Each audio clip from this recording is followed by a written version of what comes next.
우리 합독하도록 하겠습니다. 창세기 19장 1절부터 38절 같이 합독합니다. 저녁 때에 그 두 천사가 소돔에 이르니 마침 롯이 소돔 성문에 앉아 있다가 그들을 보고 일어나 영접하고 땅에 엎드려 절하며 이르되 내 주여 돌이켜 종의 집으로 들어와 발을 씻고 주무시고 일찍이 일어나 갈 길을 가소서. 그들이 이르되 아니라 우리가 거리에서 밤을 새우리라. 롯이 간청하매 그제서야 돌이켜 그 집으로 들어오는지라. 롯이 그들을 위하여 식탁을 베풀고 무교병을 구우니 그들이 먹으니라. 그들이 눕기 전에 그 성사람과 소돔 백성들이 노소를 막론하고 원근에서 다 모여 그 집을 에워싸고 롯을 부르고 그에게 이르되 오늘 밤에 내게 온 사람들이 어디 있느냐? 이끌어내라. 우리가 그들을 상관하리라. 롯이 문 밖에 무리에게로 나가서 뒤로 문을 닫고 이르되 청하노니 내 형제들아 일어나글 행하지 말라. 내게 남자를 가까이 하지 아니한 두 딸이 있노라. 청하건대 내가 그들을 너희에게로 이끌어내리니 너희 눈에 좋을 대로 그들에게 행하고 이 사람들은 내 집에 들어왔은즉 이 사람들에게는 아무 일도 저지르지 말라. 그들이 이르되 너는 물러나라. 또 이르되 이자가 들어와서 거류하면서 우리의 법관이 되려 하는도다. 이제 우리가 그들보다 너를 더 헤아리라 하고 롯을 밀치며 가까이 가서 그 문을 부수려고 하는지라. 그 사람들이 손을 내밀어 롯을 집으로 끌어들이고 문을 닫고 문 밖에 무리를 대설막론하고 그 눈을 어둡게 하니 그들이 문을 찾느라고 헤매었더라. 그 사람들이 롯에게 이르되 이 외에 내게 속한 자가 또 있느냐? 내 사위나 자녀나 성중에 내게 속한 자들을 다 성 밖으로 이끌어내라. 그들에 대한 부르짖음이 여호와 앞에 크므로 우리가 멸하리라. 롯이 나가서 그 딸들과 결혼할 사이들에게 말하여 이르기를 여호와께서 이 성을 멸하실 터이니 너희는 일어나 이곳에서 떠나라 하되 그의 사이들은 농담으로 여겼더라. 동틀 때의 천사가 롯을 재촉하여 이르되 일어나 여기 있는 내 아내와 두 딸을 이끌어내라. 이 성의 죄악 중에 함께 멸망할까 하노라. 그러나 롯이 지체하매 그 사람들이 롯의 손과 그 아내의 손과 두 딸의 손을 잡아 인도하여 성 밖에 두니 여호와께서 그에게 자비를 더하심이었더라. 그 사람들이 그들을 밖으로 이끌어낸 후에 이르되 도망하여 생명을 보존하라. 돌아보거나 들에 머물지 말고 산으로 도망하여 멸망함을 면하라. 롯이 그들에게 이르되 내 주여 그리 마옵소서. 주의 종이 주께 은혜를 입었고 주께서 큰 인자를 내게 베푸사 내 생명을 구원하시오나 내가 도망하여 산에까지 갈 수 없나이다. 두렵건대 재앙을 만나 죽을까 하나이다. 보소서 저 성읍은 도망하기에 가깝고 작기도 하오니 나를 그곳으로 도망하게 하소서. 이는 작은 성읍이 아니니까 내 생명이 보존되리이다. 그가 그에게 이르되 내가 이 일에도 내 소원을 들었은즉 네가 말하는 그 성읍을 멸하지 아니하리니 그리로 속히 도망하라. 내가 거기 이르기까지는 내가 아무 일도 행할 수 없노라 하였더라. 그러므로 그 성읍 이름을 소알이라 불렀더라. 롯이 소알에 들어갈 때 해가 돋았더라. 여호와께서 하늘곧 여호와께로부터 유황과 불을 소돔과 고모라에 비같이 내리사 그 성들과 온들과 성에 거주하는 모든 백성과 땅에 난 것을 다 엎어 멸하셨더라. 롯의 아내는 뒤를 돌아보았으므로 소금 기둥이 되었더라. 아브라함이 그 아침에 일찍이 일어나 여호와 앞에 서 있던 곳에 이르러 소돔과 고모라와 그 온 지역을 향하여 눈을 들어 연기가 옹기가마의 연기같이 치솟음을 보았더라. 하나님이 그 지역의 성을 멸하실 때, 곧 롯이 거주하는 성을 엎으실 때 하나님이 아브라함을 생각하사 롯을 그 엎으시는 중에서 내보내셨더라. 롯이 소알에 거주하기를 두려워하여 두 딸과 함께 소알에서 나와 산에 올라가 거주하되 그 두 딸과 함께 굴에 거주하였더니 작은 딸에게 이르되 우리 아버지는 늙으셨고 온 세상의 도리를 따라 우리의 배필될 사람이 이 땅에는 없으니 우리가 우리 아버지에게 술을 마시게 하고 동침하여 우리 아버지로 말미암아 후손을 이어가자 하고, 그 밤에 그들이 아버지에게 술을 마시게 하고 큰딸이 들어가서 그 아버지와 동침하니라. 그러나 그 아버지는 그 딸이 눕고 일어나는 것을 깨닫지 못하였더라. 이튿날 큰딸이 작은딸에게 이르되 어젯밤에는 내가 우리 아버지와 동침하였으니 오늘 밤에도 우리가 우리 술을 마시게 하고 내가 들어가 동침하고 우리가 우리 아버지로 말미암아 후손을 이어가자 하고, 그 밤에도 그들이 아버지에게 술을 마시게 하고 작은 딸이 일어나 아버지와 동침하니라. 그러나 아버지는 그 딸이 눕고 일어나는 것을 깨닫지 못하였더라. 롯의 두 딸이 아버지로 말미암아 임신하고 큰 딸은 아들을 낳아 이름을 모압이라 하였으니 오늘날 모압의 조상이요, 작은 딸도 아들을 낳아 이름을 베남이라 하였으니 오늘날 암몬 자손의 조상이었더라. 아멘. 우리가 외울 말씀을 5번 한번 읽겠습니다. 창세기 19장 14절, 창세기 19장 14절 같이 우리 한번 이 창세기 19장 14절 하 이 교재에 있죠. 여호와께서 같이 우리 한번 이 5번을 크게 읽겠습니다. 시작. 여호와께서 이 성을 멸하실 터이니 너희는 일어나 이곳으로서 떠나라. 여호와께서 이 성을 멸하실 터이니 너희는 일어나 이곳에서 떠나라. 여호와께서 이 성을 멸하실 터이니 너희는 일어나 이곳에서 떠나라. 여호와께서 이 성을 멸하실 터이니 너희는 일어나 이곳에서 떠나라. 여호와께서 이 성을 멸하실 터이니 너희는 일어나 이곳에서 떠나라. 한 번 더 크게 읽읍시다. 시작. 여호와께서 이 성을 멸하실 터이니 너희는 일어나 이곳에서 떠나라. 한 번 더. 여호와께서 이 성을 멸하실 터이니 너희는 일어나 이곳에서 떠나라. 아멘.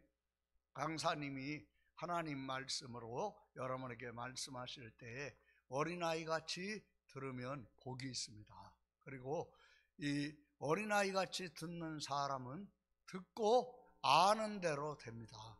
근데 이 어린아이 같이 돼서 듣지 못하면 듣는 것과 아는 것은 있는데 되는 것이 없어요. 그리고 살 때는 듣는 것과 아는 것과는 다르게 살게 됩니다. 그래서 어린아이 같이 잘 들으면 정말 듣는 것과 아는 것이 사는 것과 일치하고, 그리고 정말 말씀대로 되는 복을 볼 줄로 믿습니다. 강사님 나오실 때 우리 할렐루야로 환영합니다. 할렐루야.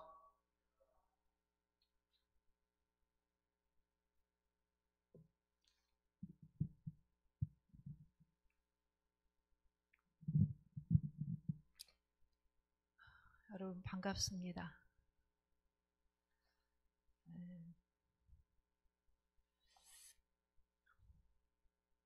오늘은 8과를 공부를 할 건데요. 롯의 가정과 생활에 대해서 공부를 할 건데, 지금 코로나 때문에 온 세계가 어렵잖아요. 저희가 가까이 잘 아는 선교사님이 이번 주 중에 인도에서 코로나로 인해서 돌아가셨어요. 그래서 아직 장례도 못 치르고 그냥 화장만 해서 이렇게 보관만 하는 상태인데, 우리 이제 지금 조장 모임에서도 잠깐 기도를 하고 내려왔는데, 왜 하나님이 이 시대에 이런 질병을 빨리 거두지 아니하시고 그냥 허락하실까? 코로나가 없어지게 하는 것도 중요하죠. 왜 하나님이 이 상황을 허락하셨을까? 그게 더 중요한 것 같습니다. 그래서 오늘도 우리가 이 롯의 가정을 공부하면서 하나님이 죄에 대한 심판에 대한 부분들을 보면서 또 중요한 건 하나님이 그 속에서 은혜 베풀 자에게 은혜를 베푸시는 구원의 역사를 또 보게 되는 거죠. 그래서 코로나가 이렇게 창궐하지만 이때 코로나를 통해서 하나님이 하시는 음성을 정확하게 듣는다면 육신으로는 복음을 전하다가 그렇게 먼저 가시는 분들도 있지만 죽음이 심판이 아니고 하나님께로 돌아오지 않는 것이 제일 무서운 심판인 것 같습니다. 그래서 오늘도 같은 맥락의 그런 내용이 있어서 잠깐 이 말씀을 나눴습니다. 하나님 아버지, 오늘 롯의 가정을 통해서 롯이 살았던 시대의 그런 모습과 동일한 오늘 이 시대에 우리에게 하시는 음성을 듣기를 원합니다. 어느 나라, 어느 지역의 문제가 아니고 오늘 나에게 하나님이 행하시는 일들을 주의 마음으로 보게 하시고 주님이 하시고자 하는 음성을 듣게 하시고 그리고 주님이 무엇을 어떻게 살으라고 하시는지 분별의 영이 임하게 하여 주옵소서. 예수님 이름으로 기도드립니다. 아멘. 오늘은 8과 세속화된 롯의 가정과 생활. 여기 롯이라고 하는 사람은 아브라함의 조카입니다. 근데 이 롯을 여기 세속화된 롯이라고 표현을 하고 있어요. 하나님을 믿기는 믿는데 온전하게 하나님이 기뻐하시는 그러한 그 신앙으로 서 있지 못한 그런 롯의 모습을 지금 표현하고 있잖아요. 오늘 나의 모습은 어떤가? 이제 너의 모습이 아니고 오늘 나의 모습에 대해서 그 위치가 장로님이든 뭐 선교사님이든 목회자든 평신도든 그 앞에 붙은 직함이 문제가 아니고 하나님 앞에 서 있는 나의 모습은 정말 경건한 자로 서 있는지 세속화된 모습인지 다시 한번 말씀 앞에서 우리 자신을 살펴보는 시간이 됐으면 참 좋겠습니다. 이 롯에 대한 이야기는요, 성경의 창세기 13장에 등장을 합니다. 창세기 13장에 아브라함과 조카 롯이 그 헤브론 땅 그쪽 지역에서 살다가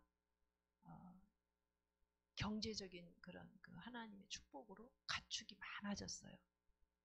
이 당시 이 사람들의 삶의 기본 직업이 뭐냐면은 여기는 농사 지을 수 있는 그런 그 적합한 땅이 못 됩니다. 이스라엘 땅에는 대부분이 준사막 그런 지역은 네게부라고 표현을 해요. 네게부. 그래서 돌이 많고 또 산에는 나무도 없고 어쩌다가 오아시스 지역에만 풀들이 자라고 물을 구할 수 있는. 그래서 농사는 거의 지을 수가 없고 겨우 하는 거래요. 이제 과수 조금 할 수 있는 건데 그래서 대부분의 사람들이 이동을 해가면서 목축을 하는 그것이 그들의 주 산업이 되겠습니다. 그때 하나님께서 이 창세기 13장에 보면 아브라함과 롯의 가정에 그 경제적인 축복을 주셔서 가축이 심히 많아져요. 함께 기거할 수 없는 상황이 돼서 따로 그 지역을 구분을 해가지고 이사를 가게 되는 그런 장면이 나오고요. 창세기 13장에 그것이 나오는데 19장에는 롯이 선택해서 간 그 땅에 하나님의 심판이 임하는 그런 장면이 나오게 됩니다. 자, 외울 말씀 여러 번 읽었지만 다시 한번 우리 같은 목소리로 읽어보겠습니다. 여호와께서 이 성을 멸하실 터이니 너희는 이곳에서 떠나라. 아멘. 어떤 땅의 문제가 있는 것이 아닙니다. 유교나 이런 역학자들은 뭐 풍수지리설, 그리고 땅이 뭐 복 있는 땅이냐, 뭐 명당이냐, 뭐 이렇게 얘기를 해가지고 좋은 자리에 집을 앉히면은 그 가문이 잘 되고 복을 받고, 묘자리 좋은 자리를 쓰면 자손이 잘 되고 뭐 이런 이야기를 하는데, 성경은 그렇게 이야기하고 있지 않습니다. 사람이 복된 사람이 사는 곳은 척박한 땅도 복 있는 땅이 된다고 성경은 말하고 있습니다. 아브라함에게 약속했던 복이죠. 그 사람으로 인해서 내가 복이 될지라, 내가 복의 근원이 될지라. 그러니까 복 있는 사람이 흉가에 들어가도 그 흉가는 축복의 집이 되는 줄로 믿습니다. 아무리 우상 숭배를 많이 하던 그 지역에도 진짜 예수쟁이가 들어가면 그곳에 생명의 부활의 역사와 그리고 구원의 역사가 일어나는 줄로 믿습니다. 이것이 기독교의 생명의 부활의 그런 사망 권세를 깨트리는 부활의 주께서 하시는 일입니다. 그래서 지금 하나님이 성을 멸하신다, 땅을 멸하신다, 이거는 그 땅이 나쁜 땅이고 그 성이 문제가 있어서 그런 게 아니고 그곳에 사는 사람들 때문에 땅이 함께 이렇게 심판을 받는 그런 장면을 보게 됩니다. 실제로 지금 이 롯이 살았던 소돔과 고모라 그 지역은 지금 현재 중동 지방에 사해가 있는 그 지역 일대가 실제 역사에 나와 있는 창세기 19장 그 역사 현장입니다. 그 지역은 원래 이 역청이라고 하는 것은 우리가 쉽게 이해할 수 있는 그 용어로 표현하자면 아스팔트 만드는 그 끈적끈적한 그런 그 요소예요. 아스팔트 만드는 그런 그게 역청입니다. 그래서 거기는 역청구덩이가 많은 곳이고, 그래서 소돔, 고모라, 아드마, 스보임, 소알이라고 하는 5성이 사해 계곡 연안에 있는 그런 성읍들이요. 5대 성읍이 있습니다. 이 지역은 실제로 지금도 가면은 그때 유황 불비가 내려가지고 그 지역에 이 쏟아짐으로 인해 가지고 그 지역 자체가 지금 유황 성분이 굉장히 많고요. 그리고 역청 그 땅에 불비가 내림으로 해서 그것이 서서히 그것이 침몰이 돼 가지고요. 이 사해가 실제 바다 수면보다 한 400m 정도 꺼졌어요. 그래서 그곳에 물이 고여가지고 염도가 얼마나 강한지 사람이 가서 누우면은 땅에 그 물속으로 빠지지 않고 둥둥 떠서 신문을 볼 수 있다 할 정도로 이 소금 성분이 강한 사해라는 이름은 죽은 바다라는 얘기죠. 그러니까 그렇게 염분이 많기 때문에 이 고기들이 살 수 없는 그런 바다라 그래서 사해라고 부르죠. 그리고 그 사해에서 조금만 이렇게 옆으로 가면요 산이 있거든. 나지막한 한 200m 높이 정도 되는 산이 쫙 한 15리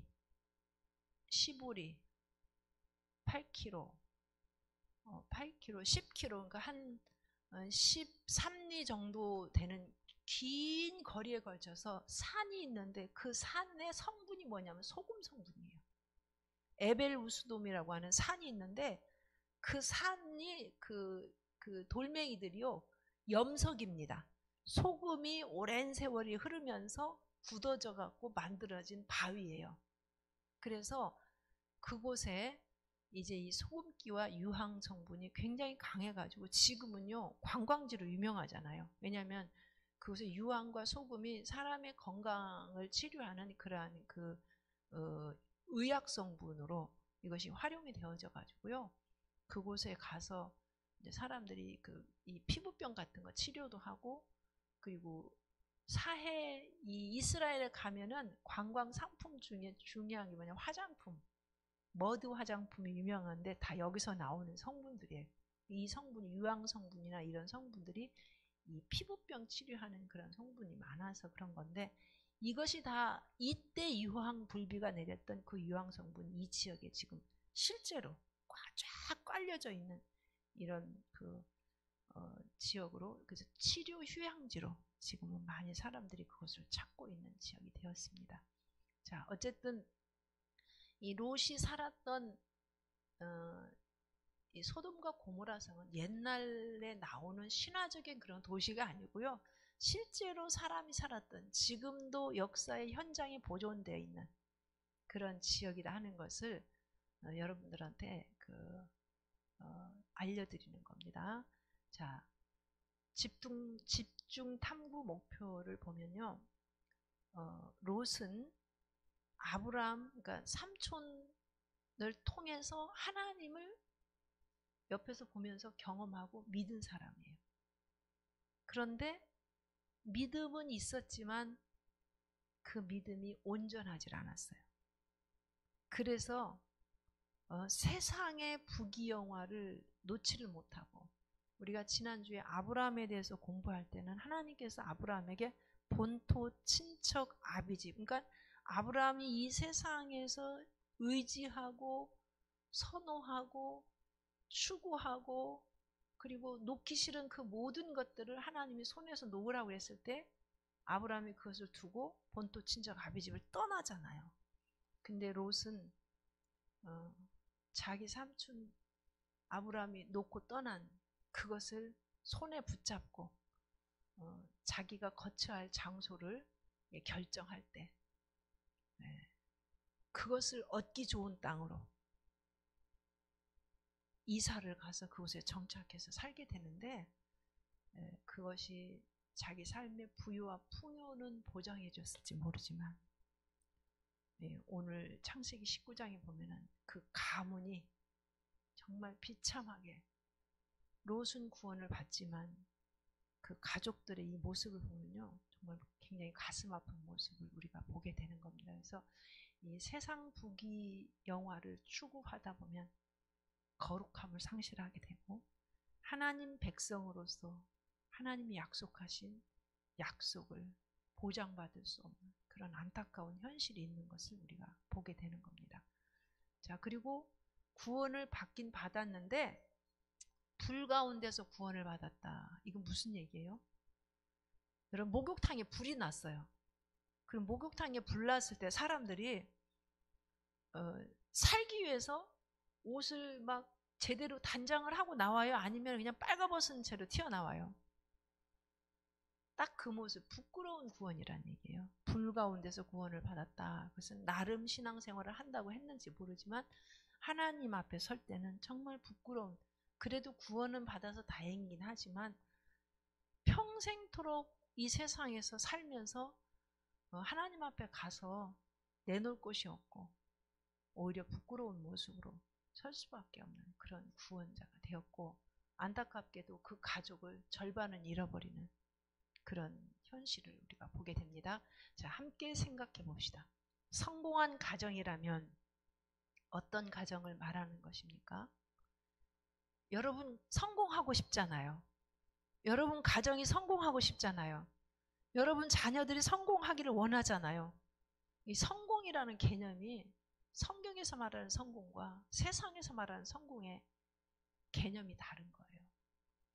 일반적으로 꼽혀지는 것은 다 알아요. 돈 많으면, 그 다음에 명예가 있으면, 권세가 있으면 아, 그 사람 성공했네 이렇게 얘기하죠. 근데 성경에서는 이렇게 사람들이 성공이라고 이야기하는 그 중요한 것들을 왜 세상 것이라고 표현하는 건지, 요한일서 2장에도 보면은 이 세상이나 세상에 있는 것들을 사랑하지 마라.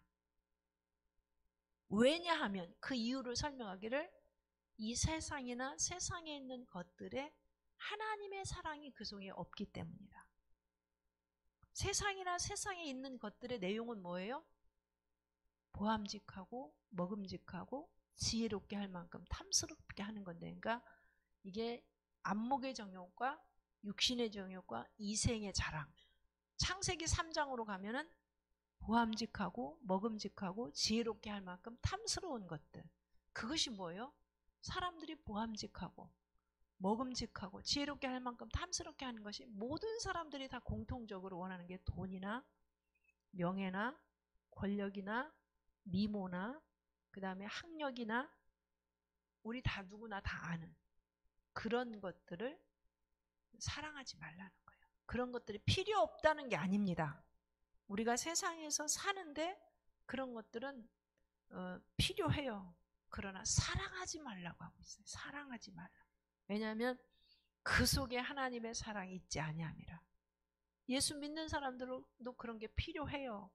삶을 사는데. 네, 잘 분별하. 이런 것들이 필요 없다는 게 아니에요. 사랑하지 말라. 우선순위 문제를 지금 하나님이 말씀하고 계시는 겁니다.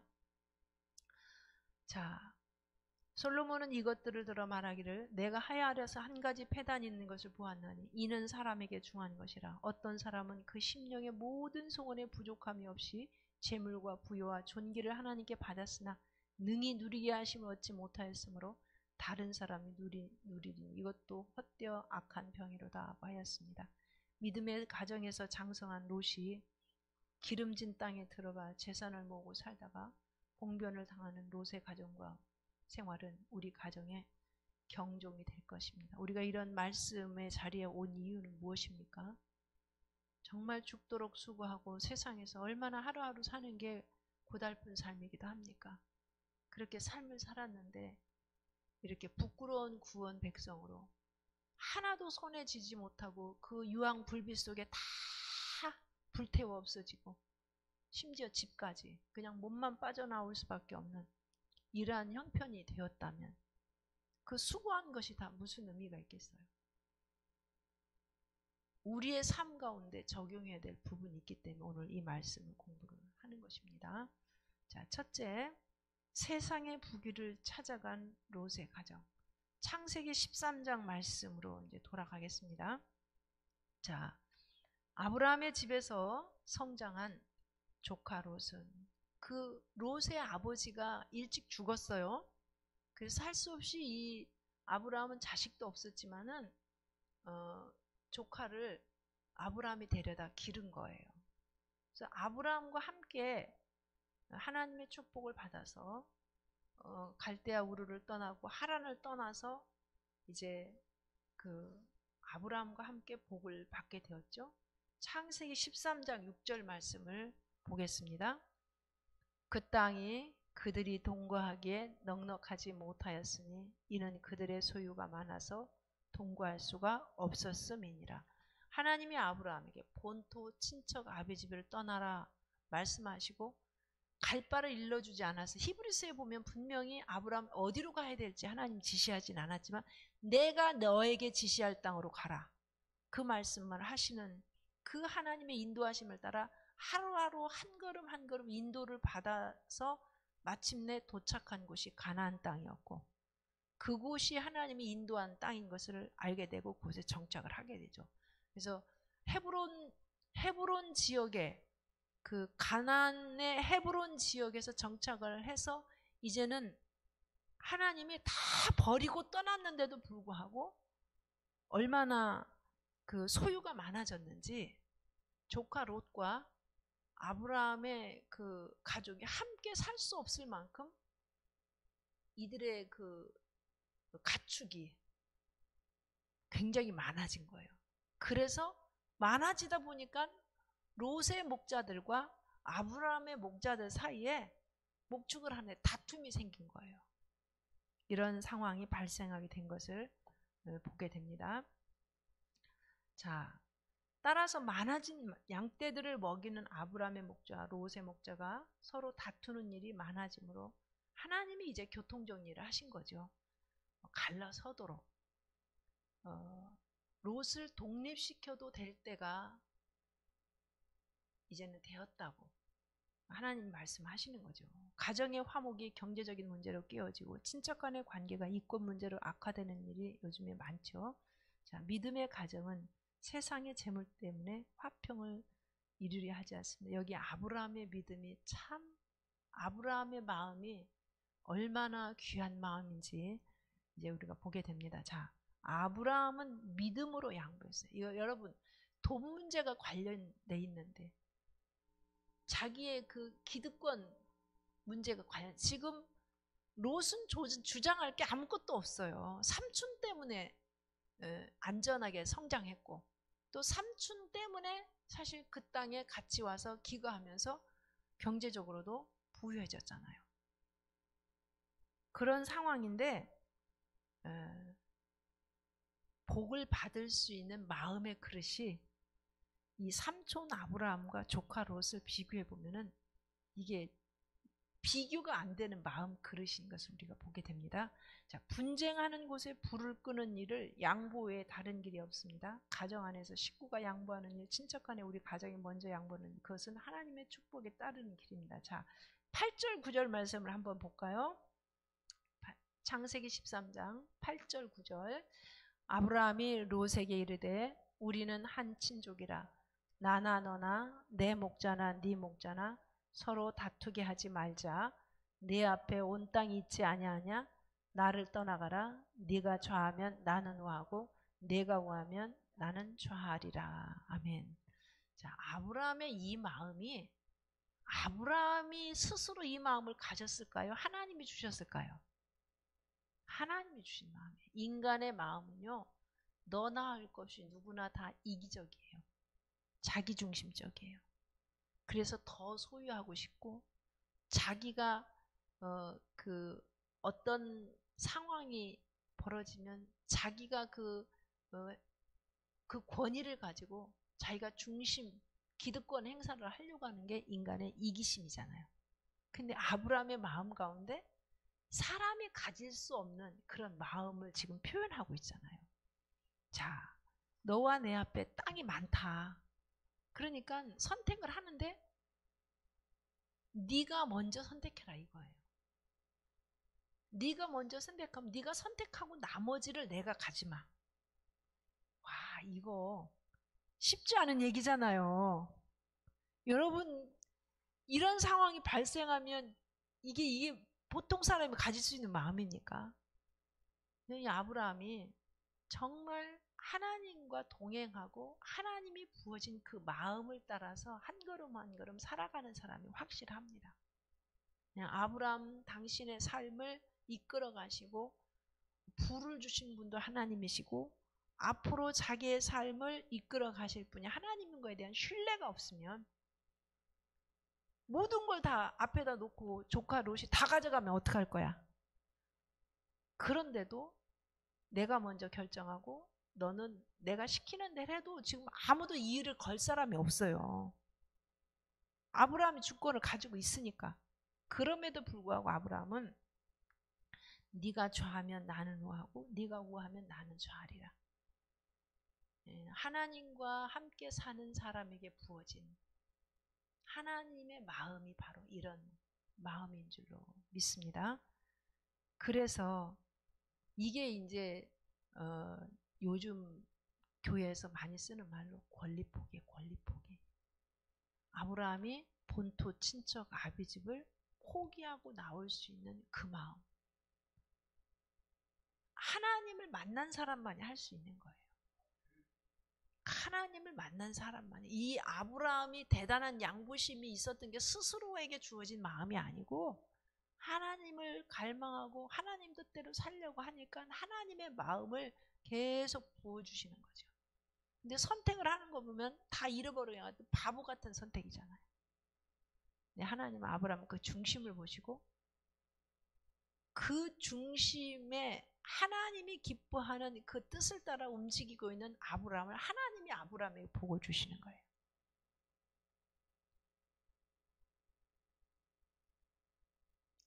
하나님의 마음, 하나님의 그 뜻을 붙잡고 움직이는. 그러니까 아브라함이 그 하란을 떠날 때, 갈대아 우르를 떠날 때 본토 친척 아비집을 떠나서 내가 내게 지시할 땅으로 가라 했을 때 아브라함은 하나님 한 분을 붙잡고 움직이잖아요. 근데 이 땅에 와서도, 가나안 땅에 와서도 무슨 일을 결정하든지 내가가 아니고 하나님이 나에게 주시는 그 마음을 따라서 하나님 주신 방식으로 삶을 풀어가는 것을 보게 돼요. 세상 사람들은 이렇게 하면 망한다고 생각해요. 그쵸? 내 거 챙겨야지. 근데 여러분, 크게 하심도 강하게 하심도 이기게 하심도 부와 기가 모든 주권이 누구에게 속했어요? 하나님께 속했다고. 다윗은 그렇게 고백하고 있습니다. 하나님을 아는 사람만이 할 수 있는 고백이죠. 자, 결국은 이게 이제 하나님의 방식이에요. 하나님이 그렇게 하라고 해서 한 거지. 아브라함 안에 이렇게 너그러운 마음이 원래 태어날 때부터 이런 마음이 있어서 그랬겠습니까? 인간의 마음속에는요, 태어날 때부터 죄악 중에 출생해요. 그래서 내 것 아깝고 내 것 남에게 주기 어렵고 쉽지 않은 거거든요. 자, 이렇게 하나님이 주신 마음을 따라 결정을 했을 때 양보한 아브라함에게 주신 하나님의 축복은 따로 있었어요. 참 이 조카 롯은요, 그 당시는 신이 났을 것 같아. 우리 삼촌이 조금 1% 모자라는 사람이야. 어떻게 이렇게 척 보면 척인데 지금 이렇게 눈으로 보면은 그 소돔과 고모라 땅은요, 여기 성경에 표현하길 뭐라고 표현하냐면 에덴 동산과 같았더라. 거기는 요단 강물 줄기가 이렇게 흘러서 있는 곳이라서 에덴 동산과 같았더라. 사람이 기거하기 좋은 오아시스 지역이고, 그래서 사람들이 모여서 살다 보니까 그곳에는 도시 문명이 발달한 곳이고, 그리고 부자 될 수 있는 조건이 갖추어진 그런 곳. 그러니까 누가 봐도 잘 살려면, 문명을 누리고 살려면, 그리고 뭔가 성공적인 삶을 살려면 그 땅을 선택하는 것이 당연한 거예요. 근데 지금도 가보면 알지만 헤브론 땅은요, 돌산이고 그냥 뭐 모래가 많고 누구도 그 땅에서 뭐 농사를 지면은 농사가 잘 될 수 있는 그런 땅이 아니에요. 누가 바보 같은 사람이 그 땅을 선택하겠어요. 근데 조카 롯이 좋은 땅을 선택하고 나니까 아브라함 마음에 인간적으로 사실은 이게 사람인지라 섭섭한 마음도 들었을 수 있을 것 같아. 이 롯이 제대로 그 하나님이 부어준 마음이 들어간 사람 같으면은 빈말이라도, 아유 삼촌, 그래도 제가 삼촌 덕에 이만큼 장성했고 삼촌 덕에 이만큼 부자가 됐으니까 삼촌이 결정해 주는 대로 제가 따라갈게요. 그래야 맞는 거예요. 근데 그 말이 떨어지기가 무섭게 딱 보니까 저 땅에 가면 부자 될 수 있어 하고 그 땅을 딱 자기가 택해서 그쪽으로 떠나가고 나서 그 떠나간 그 자리에 하나님이 찾아오시는 걸 보게 돼요. 자, 14절에서 17절 말씀을 보겠습니다. 롯이 아브라함을 떠난 후에 여호와께서 아브라함에게 이르시되 너는 눈을 들어 너 있는 곳에서 북쪽과 남쪽 그리고 동쪽과 서쪽을 바라보라. 보이는 땅을 내가 너와 내 자손에게 주리니 영원히 이르리라. 내가 내 자손이 땅의 띠끌 같게 하리니 사람이 땅의 띠끌을 등에 셀 수 있을진데 네 자손도 세리라. 너는 일어나 그 땅을 종과 행으로 두루 다녀보라. 내가 그것을 내게 주리라. 아멘. 저희가 처음 성지순례를 갔을 때가 1995년인가요? 그때 성지순례를 갔는데 그때 가이드 했던 그 목사님이 그 히브리 대학에서 공부를 하고 있던 분이 성지순례 가이드를 이제 하고 계셨는데 그분이 뭐를 우리에게 질문했냐면 여러분이 여기 이스라엘 땅 성지순례를 하면서 이 땅이 젖과 꿀이 흐르는 땅이라고 성경에 그렇게 기록이 되어 있는데 젖과 꿀이 흐르는 땅이라고 생각이 드십니까? 그 질문을 하더라고요. 아무리 이스라엘 땅을 다녀봐도 젖과 꿀이 흐르는 땅이라는 생각이 진짜 안 들어요. 너무 메마르고 바위산에 모래산에 그리고 이제 풀이라고 해야 시띠나무, 우리 아카시아 나무 비슷한 그러니까 비가 오지 않아도 자기 몸에서 가시를 내갖고 겨우 그 생명을 유지하고 있는 키가 크지 않은 작달막한 그 성수 안에서 쓰여졌던 조각목, 그 광야에서 구할 수 있는 나무가 유일하게 그 시띠나무밖에 없어요. 그 시띠나무. 그리고 가끔가다 풀들이 있는데 한 4월에서부터 10월까지는 완전 건기라 비 한 방울이 안 와요. 이스라엘은 우기 때는 계속 비가 와서 홍수가 치는데 건기 때는 비 한 방울이 안 오기 때문에 풀들이 파란 기운이 없고 전부 누렇게 떴어요. 다 말라. 우리 겨울에 풀들이 왜 그 말라 있는 그런 모습 있잖아요. 그런데 뿌리만 살아있고, 그것들이 뿌리가 어떻게 연명하냐? 이슬을 먹고 연명하는 거예요. 이슬. 그러니까 이 여호와는 나의 목자시니 내가 부족함이 없으리라. 이스라엘 땅에서 목자가 없으면 양들이 먹고 살 수가 없어. 우리는 소를 끌고 나가서 아무데 나가서 말뚝 쳐서 거기다 놓으면은 그 자리에서 가만히 앉았어도 소가 하루 먹을 양식을 충분히 먹을 수 있는 이 그 풀들이 있잖아요. 근데 여기는 그렇게 건조한 땅이고 풀이 없기 때문에요. 목자들이 풀이 있는 곳으로 인도를 해서 데리고 다니지 않으면 물을 구할 수가 없고, 그 다음에 풀을 구할 수가 없으니까 이 가축들이 다 죽어요. 그래서 목자가 생명이야, 생명. 우리는 양치 소 치는 사람들이 하루 종일 소 옆에서 지켜 서 있지 않잖아요. 아침에 가서 소 묶어놓고 오면은 저녁에 데리고, 제 어렸을 때 보니까 일꾼들이 그렇게 하더라고요. 끌어다가 집에다가 들여놓으면 되는 거야. 근데 이스라엘은 그렇지 않아요. 그런 땅이에요. 그러니까 지금 헤브론 땅은, 남은 땅은 그런 땅만 남았는데, 거기 그런 이스라엘 땅이 젖과 꿀이 흐르는 땅이라고 성경은 계속 얘기를 하잖아요. 그러면서 그 목사님이 젖과 꿀이 흐르는 땅이 아닌데 왜 하나님 젖과 꿀이 흐르는 땅이라고 했을까요? 기가 막힌 이야기를 했어요. 하나님이 함께 계시는 땅이기 때문에 젖과 꿀이 흐르는 땅입니다. 지금도 그렇게 땅이 여전히 그래요. 그런데 그 땅에 들어와 있는 그 백성들이 하나님과 언약을 맺고 하나님의 사랑받는 그런 백성이 되었기 때문에 하나님의 그 백성들을 그 땅에서도 먹여 살리시고 지혜를 주셔서 저 갈릴리 호수에 있는 물을 끌어다가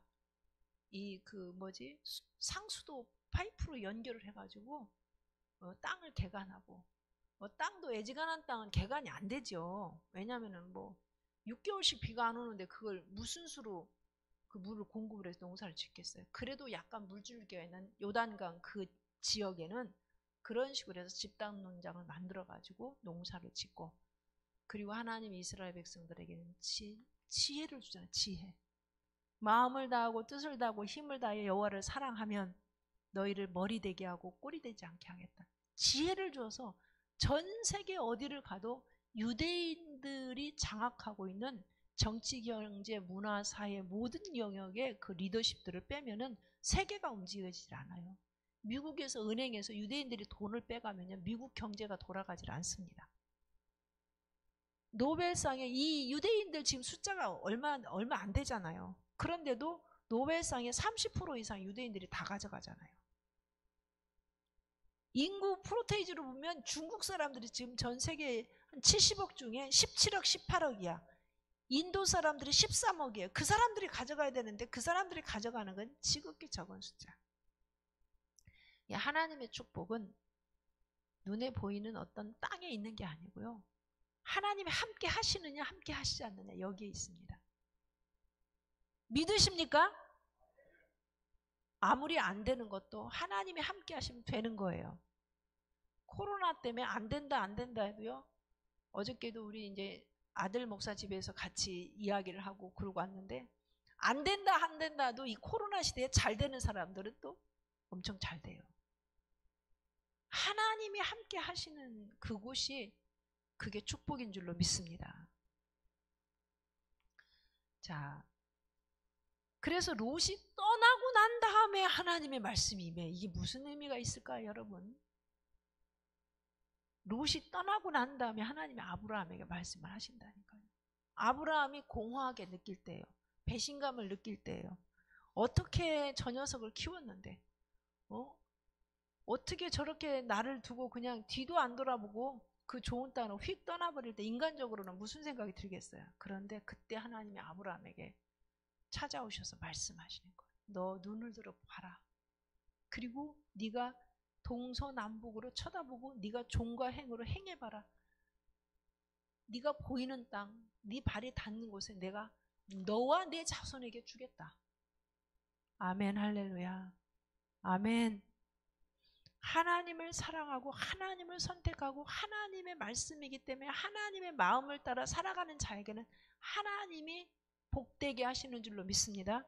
그 척박한 땅에 사는 아브라함에게 하나님이 복을 주기 시작하시는 거예요.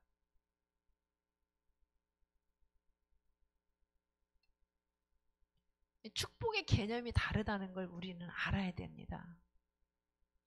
롯이 떠난 다음에 아브라함에게 하나님 말씀이 임하는 것을 보게 돼요. 그래서 두 가지 약속을 하는데 하나는 땅에 대한 약속을 합니다.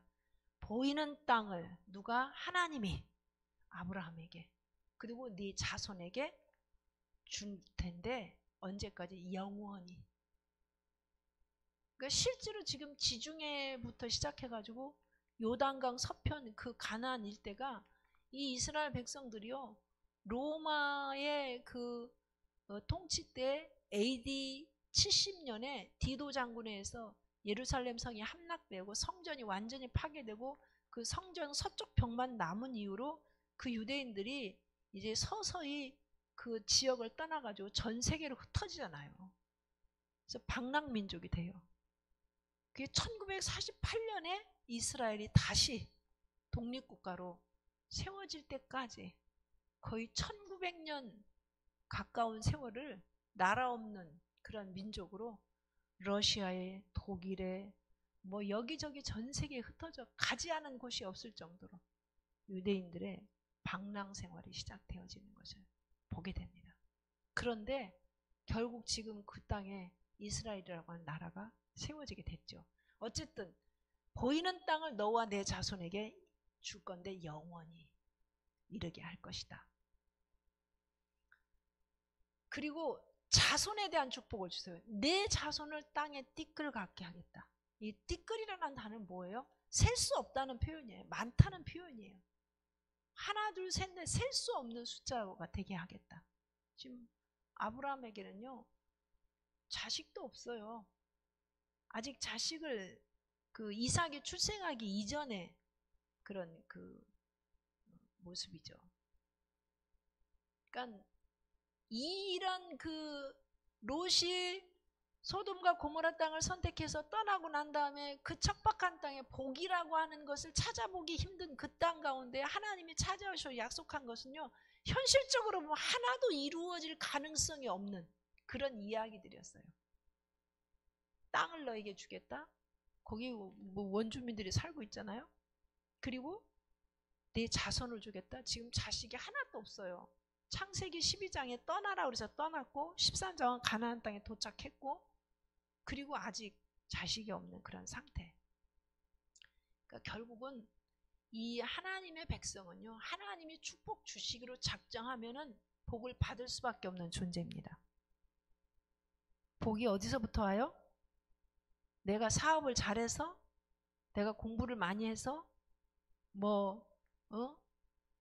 부동산 투자를 잘해서 그게 아닌 거를 지금 선명하게 말씀하시는 거예요. 그러니까 우리는 세상의 방식으로 사람들이 지금 롯은 세상의 방식으로 부를 쫓아간 거예요. 세상의 방식으로 문명의 그 발달된 곳에 가서 그 문명의 어떤 편리함 같은 걸 누리고 싶어서 간 거예요. 굉장히 이 머리가 잘 돌아가는 롯이죠. 그런데 아브라함은 꼭 바보 같아.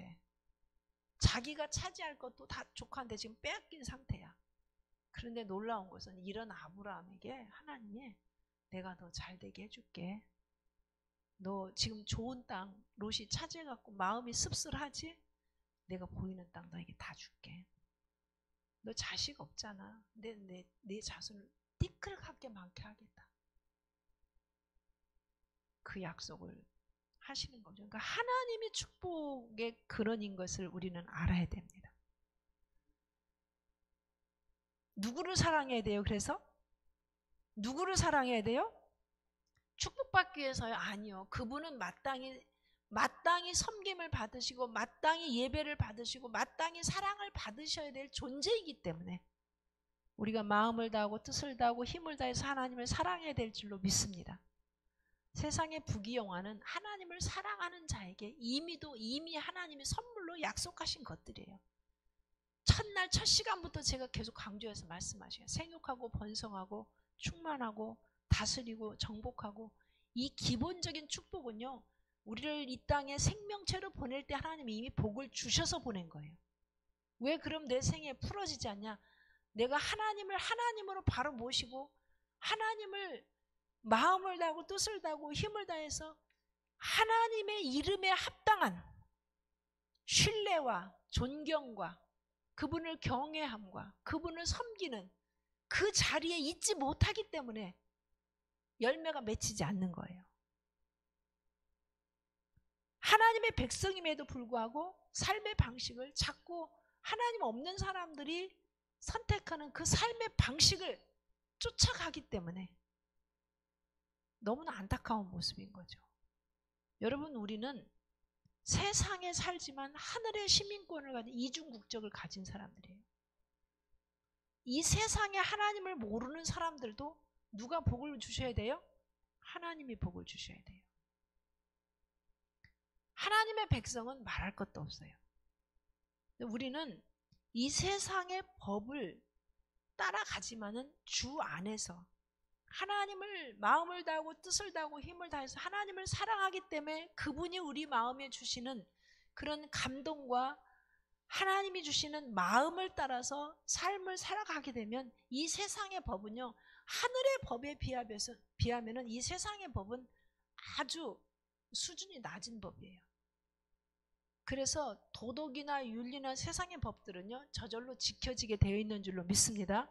물론 하나님을 역행하고 거역하는 공산주의나 이슬람권이나 이 하나님을 섬기지 못하게 하는 그런 악한 사단의 정사들에 사로잡혀서 만들어진 그런 국가의 법 말고요.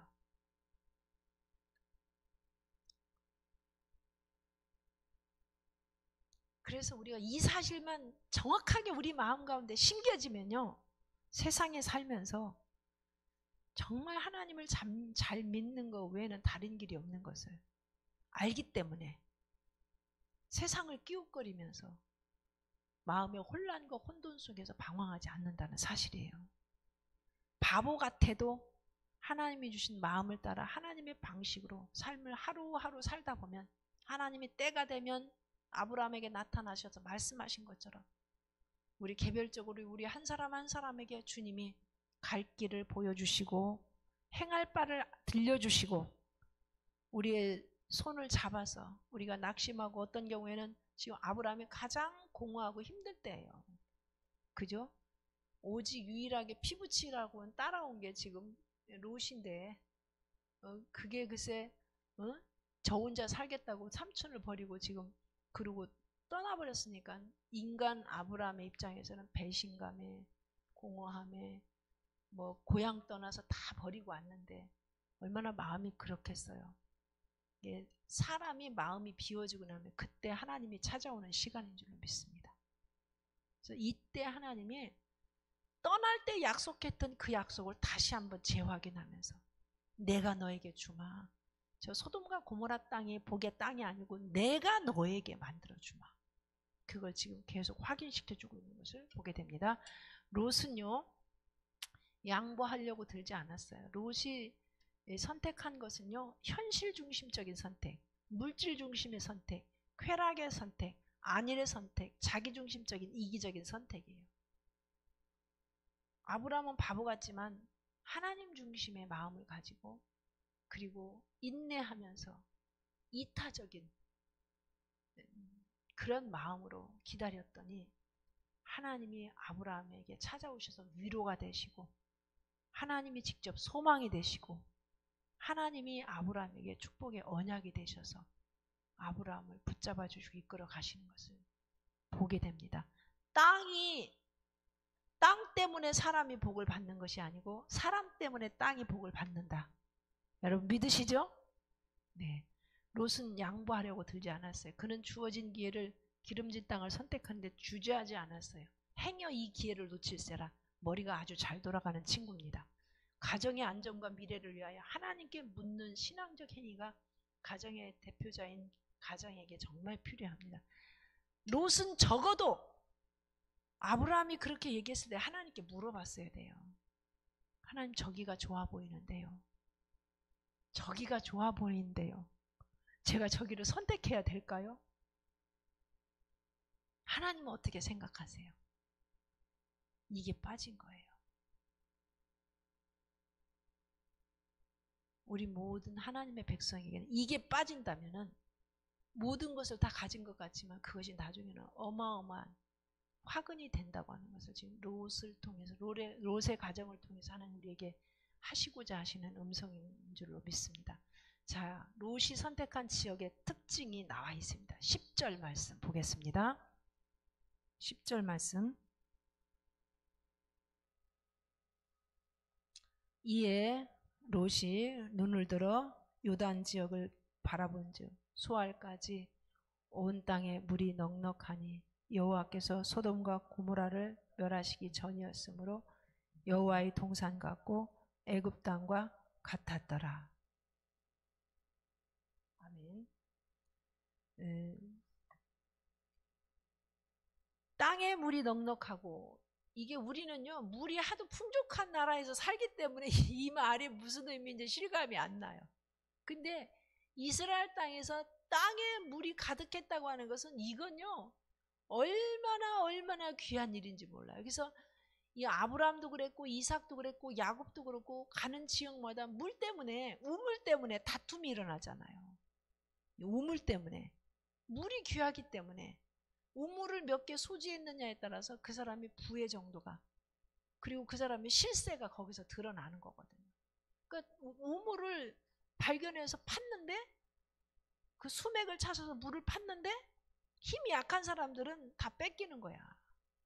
이삭이 그 그랄 지역 그쪽에 가가지고 우물을 몇 개나 뺏겼잖아요.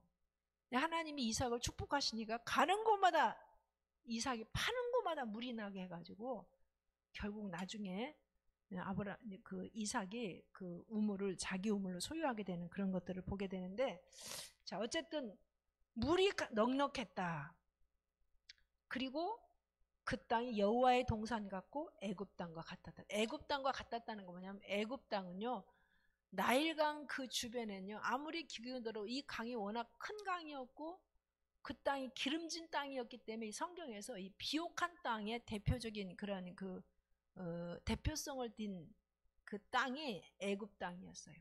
나일강 지역, 특히 고센 지역, 이스라엘 백성들이 가서 정착했던 다음에 정착하게 된 그 땅 지역이 그래서 목초지가 이 풀이 많고 농사가 잘 되는 그런 땅 같았다. 그렇게 표현을 하고 있습니다.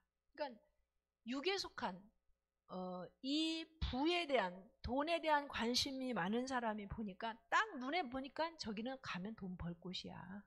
저기는 가면 잘 될 수밖에 없어. 이거는 부자가 될 수밖에 없어. 부동산 저쪽에다 투자하면 저거는 완전 대박이야. 이게 그냥 현상적으로 봐도 감이 딱 잡힐 만한 그런 외적인 조건이 갖추어진 지역이었다 하는 것을 보게 이 육에 속한 그리스도인의 전형적인 이 롯의 선택의 모습을 보게 되는데 그게 뭐냐면 순간적이고 감각적인 눈에 보이는 대로 이게 안목의 정욕이에요. 안목에 딱 눈에 보니까 이건 괜찮아. 하나님이 그것을 뭐라고 말하든 간에 그냥 보니까 괜찮은 거야. 그 다음에 물질 중심적이고 세상적인 선택. 아 저기 가면 부자 될 수 있어.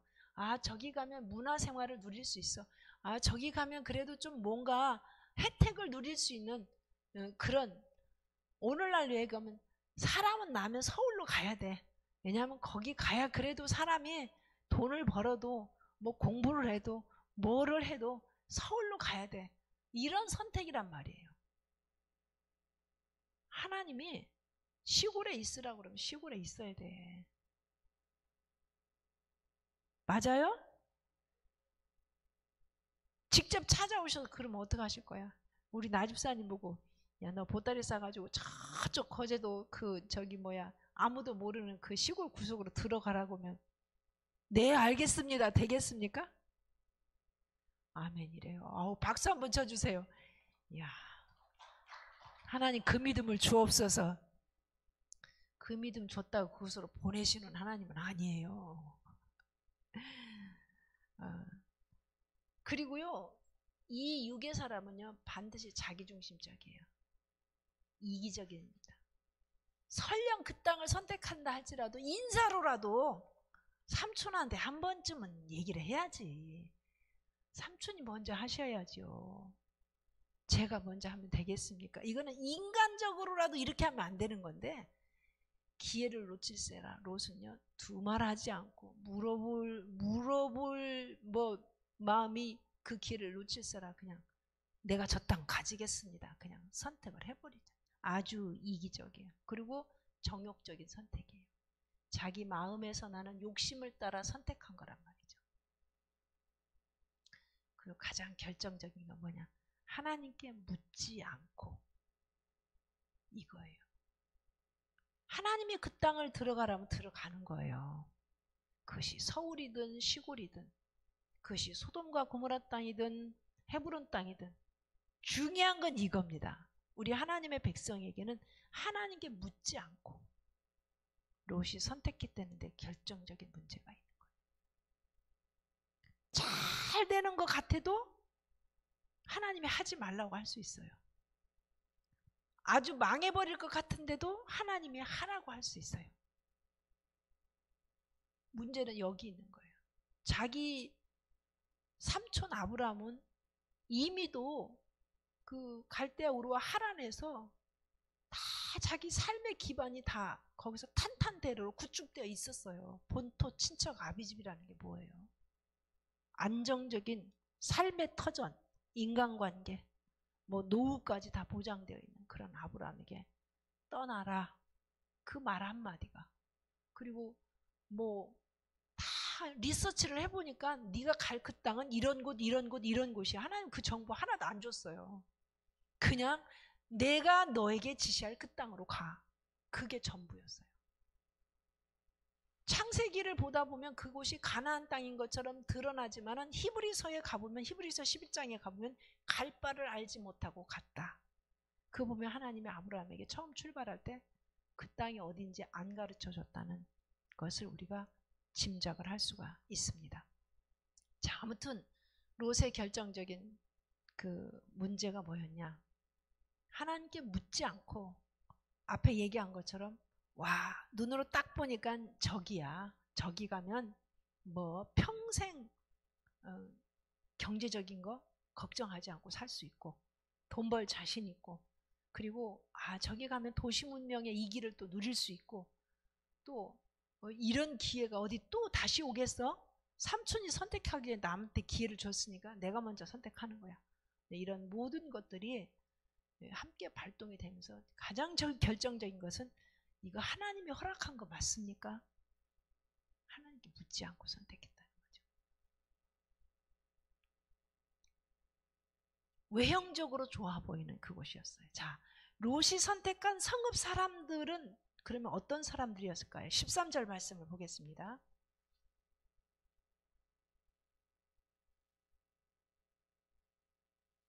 말씀. 소돔 사람은 여호와 앞에 악하며 큰 죄인이었더라. 땅은 비옥한데 그 지역에 사는 사람들은 그냥 사람들이 볼 때 악한 게 아니고 여호와 앞에 이거예요. 여호와 앞에 악하며 큰 죄인이었더라. 이게 무슨 말일까요? 사람들이 그곳에서 부유하게 살고 물질 문명을 누리고 살고 도시 문명을 크게 이루어서 살고 있는데 왜 여호와 앞에 악하며 큰 죄인이다? 하나님을 등지고 살아가는 거예요. 하나님을 역행하고 살아가는 거예요. 창세기 3장으로 돌아가 보면 그게 뭔지 하나님이 말씀하지 않았는데도 내가 보기에 좋고 먹기에 좋고 내가 갖고 싶은 것이 있는 곳, 그것이 악한 거죠.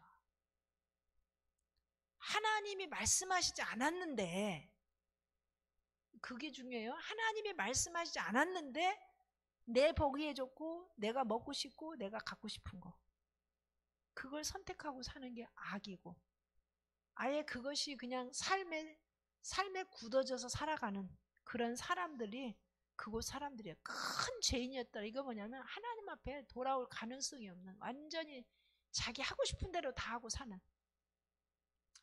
그런 사람들이 소돔과 고모라 사람들이었다.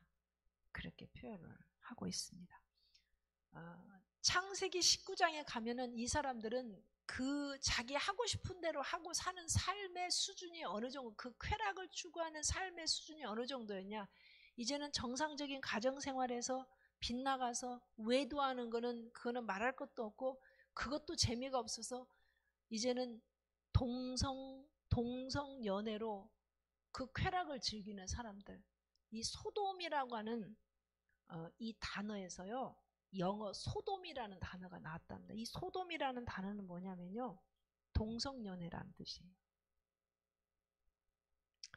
그러니까 얼마나 소돔 땅 자체가 음란하다는 그 땅에, 그 지역의 사람들이 부유하고 그리고 도시 문명이 발달하고 삶의 그 어떤 그 누리고 있는 삶의 어떤 물질의 풍요 지수가 굉장히 높은데, 중요한 건 이 사람들이 하나님이 주신 물질과 그런 부유함들을 하나님이 보시기에 아름다운 모습으로 누리고 그런 것들을 활용하고 산 것이 아니라, 하나님이 싫어하는 악한 자기 마음의 정욕을 따라서 그 모든 것들을 행사를 했기 때문에 나중에 어디까지 갔냐, 가정의 질서도 무너지고, 이제는 여자와 여자가 결혼을 하고 남자와 남자가 결혼하는 이런 상황까지 갔다는 얘기예요. 그래서 이 소돔이라고 하는 단어가 여기 소돔 땅에서 나왔다는 거예요.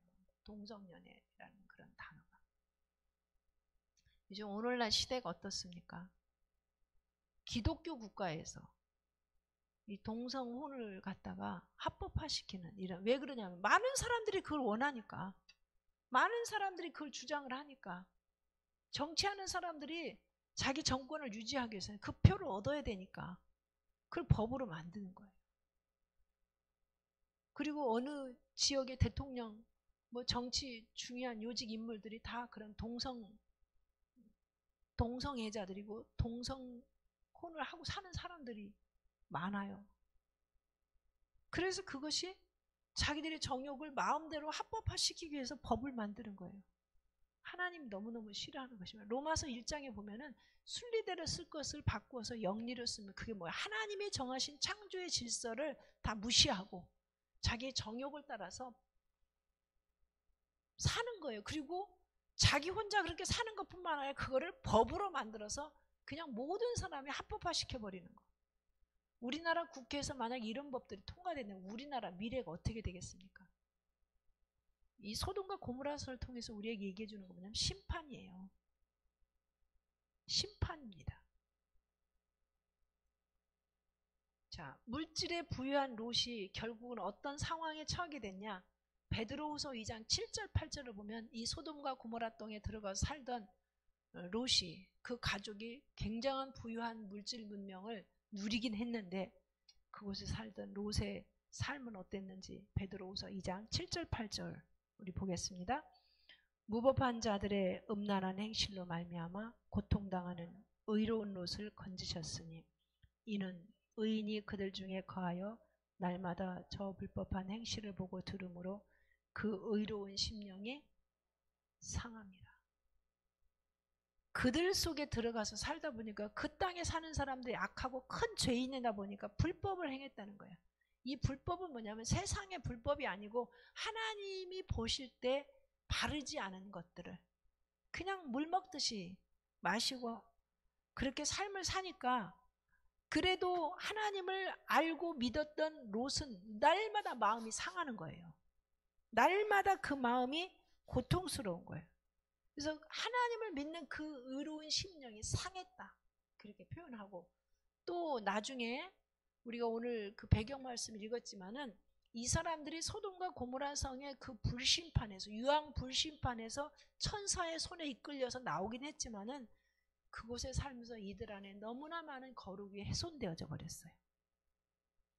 그들 속에, 그러니까 막 그 공해가 굉장히 많은 지역에서 살다 보면 내가 원치 않아도 그 공해가 내 입 속으로, 코 속으로, 눈 속으로 막 들어오잖아요.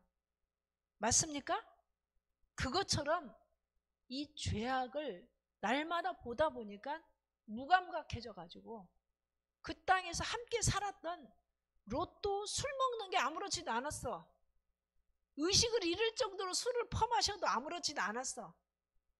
그리고 이 두 딸이요, 참 기가 막히잖아요. 두 딸이 어떻게 아버지한테 술을 먹이고 자손을 이렇게 대를 잇는 것도 중요하지만은 아버지한테 술을 먹이고 하루 저녁은 큰 딸이 가서, 그 이튿날은 작은 딸이 가서 애를 가져가고 자식을 낳냐고요. 그게 모압족이고 암몬족이에요. 그래서 이 모세 율법에 보면 모압족과 암몬족은 이스라엘 총에 들어오지 못해 근친 상간을 통해서 낳은 자식들에 대해서 하나님께서 거룩한 백성의 반열에 들지 못하게끔 율법에 정해버렸어요. 그 정도로 하나님이 가증히 여기는 일을, 이 롯의 두 딸이 아무런 양심의 가책도 없이 아버지한테 술을 퍼먹이고, 그러니까 평상시 롯이 소돔과 고모라 땅에 있으면서 술을 잘 마셨다, 안 마셨다? 즐기면서 살았다. 그러니까 딸들하고 술 한잔 먹다 보니까 의식을 잃을 정도까지 술을 매일 먹은 거예요. 그러니까 의로운 심령이라고 했지만 하나님 백성답게 살아서 의로운 게 아니고 하나님을 믿는 사람이기 때문에 의로운 심령이라고 표현을 한 거지, 백성답게 살아서 의로운 심령이 된 건 아니에요. 그러니까 삶은 많이 무너져 있는 거예요. 그래서 그 땅에 살다 보니까 그 땅에 불법한 사람들이 행하고 있는 그런 것들이 자기도 모르는 사이에 자기 몸속에 배어버린 거예요. 그래서 구원을 받긴 받았지만은 참 너무나 부끄러운, 그 땅에 쌓아놨던 물질 한 개도 못 가지고 나왔죠. 그죠? 맞습니까? 그리고 딸은 이 지경이 되었고, 그리고 그 아내는 성에서 나오긴 나왔는데 제대로 구원을 못 받았어. 천사를 통해서 하나님이 하시는 말씀이 반신반의. 설마 멸망을 시켜? 안 믿어졌죠. 뒤돌아보지 말라고 그렇게 경고를 했는데도 뒤를 돌아봤어.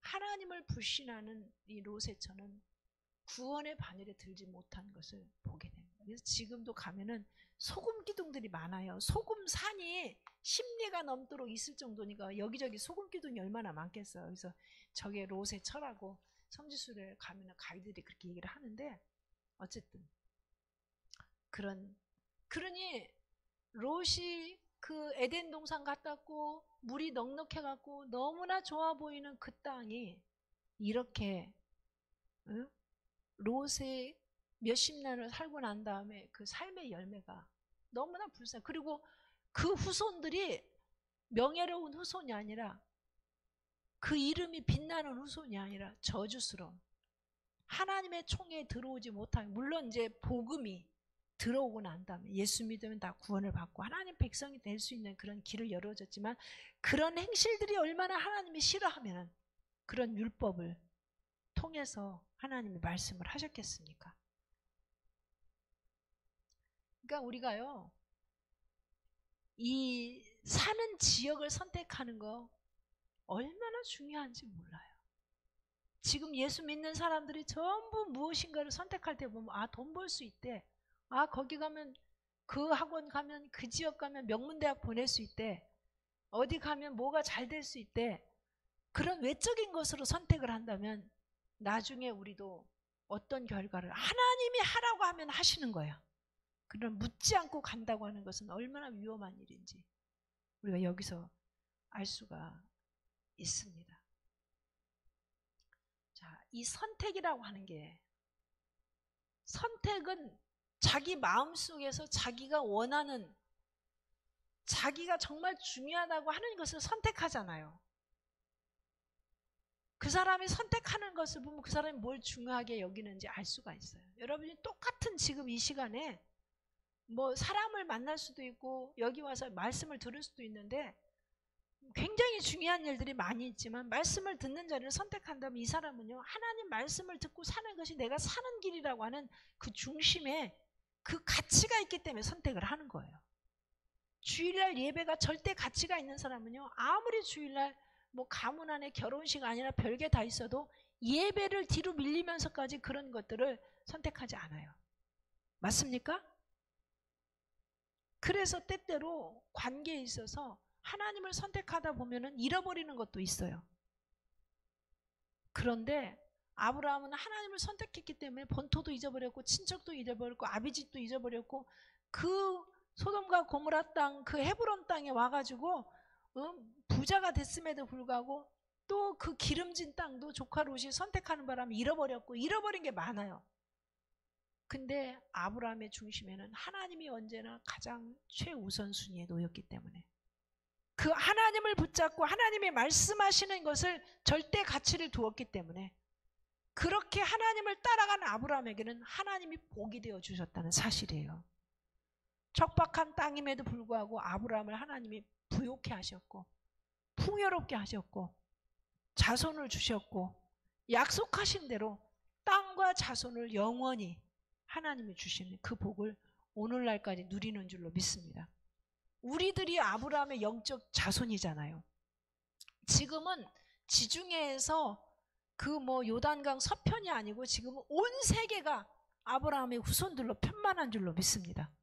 예수 믿는 모든 사람들이 아브라함의 자손이잖아요. 아멘? 이 얼마나 놀라운 일이에요. 하나님을 따라가는 사람은요, 계산이 안 되는 축복이 임해요. 이걸 자꾸 물질적으로 우리가 우리 당대에는 볼 수 없을 수도 있어요. 아브라함의 당대에는요, 이삭과 그 다음에 이삭의 두 아들 야곱과 에서가 15살 되던 해 아브라함이 죽습니다. 그러니까 3사람밖에 못 봤어요. 물론 이제 육적으로 이스마엘도 있었고 이제 뭐 후처 그드라에게서 사라가 죽은 다음에 재혼을 해가지고 낳은 자손들이 있긴 하지만 어쨌거나 뭐 몇 사람 되지 않아요. 그러나 그 약속은, 하나님의 약속은 우리가 사는 날 동안 다 성취되진 않아. 하나님이 우리의 이 세상에 사는 삶을 밤의 한 점이라고 표현했고요. 하나님의 시간표는 하루가 1000년 같고 1000년이 하루 같다고 말씀하십니다.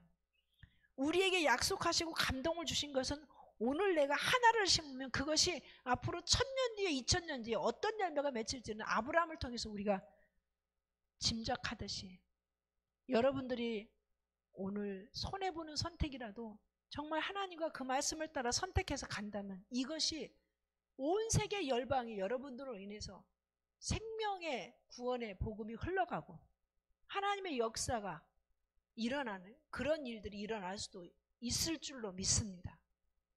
이 믿음의 비밀이에요. 우리의 이 안경이 벗겨져야 돼요. 자꾸 세상의 기준으로 하나님의 복을 계산하는 이 안경이 벗겨져야 될 줄로 믿습니다. 다 잃어버려도 하나님의 하라고 하는 거 붙잡으면 되는 거예요. 이 선택이라고 하는 것은 내면의 가치관이 표출되는 것이 선택이에요. 돈 버는 것이 중요한 사람은 결국 돈 있는 곳으로 가요. 하나님이 중요한 사람은 하나님이 기뻐 여기시는 곳으로 움직이게 되어 있습니다. 자, 선택을 하는 일은 대단히 중요합니다. 더욱 가정의 행복을 위하여 선택을 해야 할 경우는 더욱 그렇습니다. 선택은 누가 먼저 하느냐보다 무엇을 어떻게 선택했느냐가 중요한 거예요.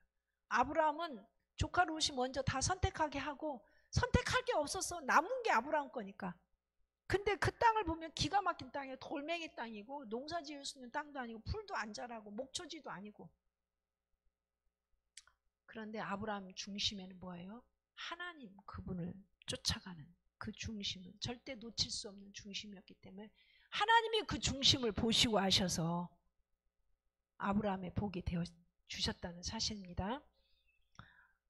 짐 엘리어터라고 하는 남미의 에콰도르 선교사가 있어요. 이분은 그 아마존 정글에 1956년에 아쿠아족 선교를 해서 떠났는데 29살에 순교를 당했습니다. 이분이 일기장에서 나온 그분이 한 유명한 이야기가 있는데 어떤 이야기가 있냐면 영원한 것을 얻기 위해 영원하지 않은 것을 버리는 자는 결코 어리석은 자가 아니다. 굉장히 유능한 젊은이였어요.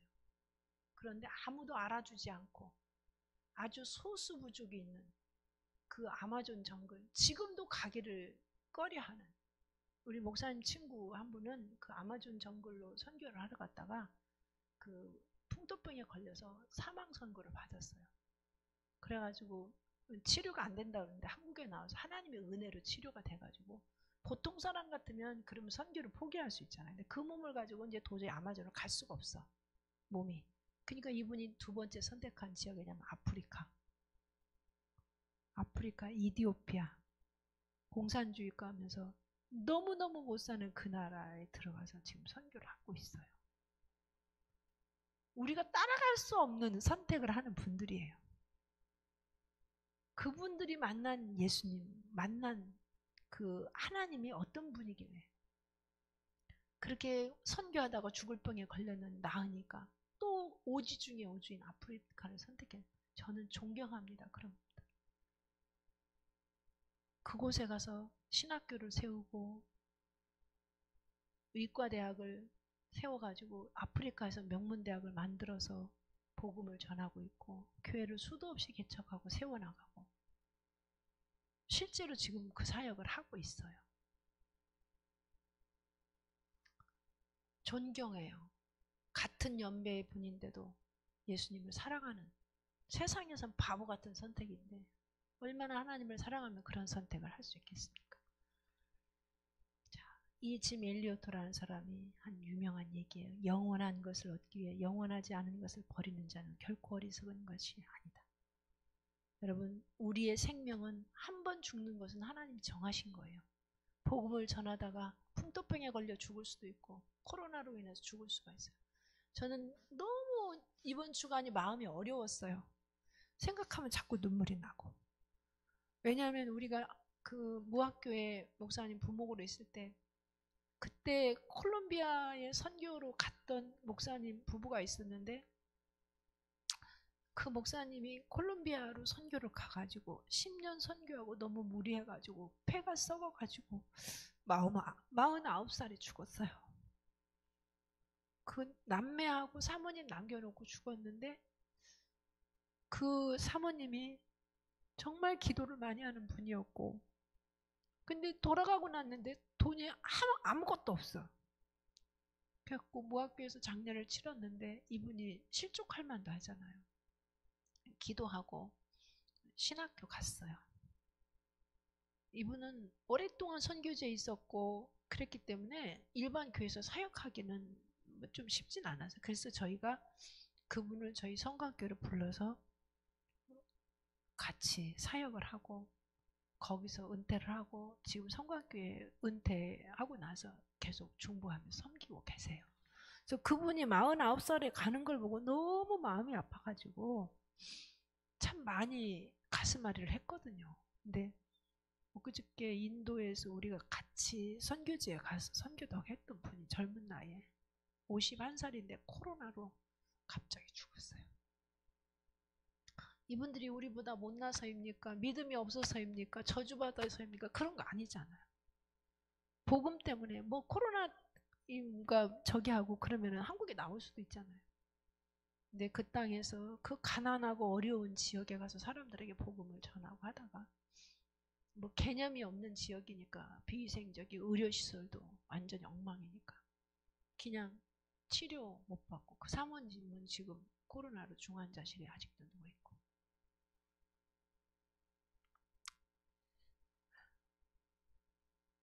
이 세상에서 누구나 한 번은 가요. 우리가 이 세상에서 다 영원히 살 사람 없습니다. 오늘 우리가 무엇을 바라보고 무엇을 선택하며 사느냐 그것이 영혼을 결정하는 줄로 믿습니다.